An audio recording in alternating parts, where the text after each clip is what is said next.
Never run out of battery again with the INIU portable charger, the slimmest 10,000 milliamp hour power bank that keeps your devices charged on the go.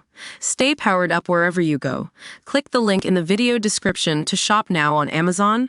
So you've heard about the economic woes of Russia and how they could force President Putin's hand.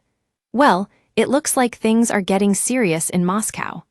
The Russian economy has been flashing red for a while now, and growth has stalled. Energy revenues have plummeted, and the budget deficit is growing. Putin's government announced plans to raise value-added tax to 22% from 20%, reneging on a pledge Putin previously made not to raise taxes before 2030. This move could curb the deficit, but it's a sign that Moscow is running out of options. The Russian budget deficit has grown to around 4.2 trillion rubles, which is almost 4 times the original target for 2025. Now you might be thinking, what's driving this economic crisis? Well, it all comes down to plunging oil revenues. Soaring oil prices and enthusiastic new buyers in China and India meant Russian energy revenues soared in 2022 and stayed strong in 2023, despite Western sanctions and the EU reducing its dependence on Russian gas. However, a falling oil price, a stronger ruble, a tax on refineries, and the continued impact of sanctions have all chipped away at the Kremlin's key revenue source. State oil and gas revenues are set to fall by around 23% year-on-year in September, pointing to a darkened economic outlook. The official narrative is that what's happening is a managed cooling, with the central bank having raised interest rates to curb inflation and reduce soaring consumer spending, a move which has largely worked.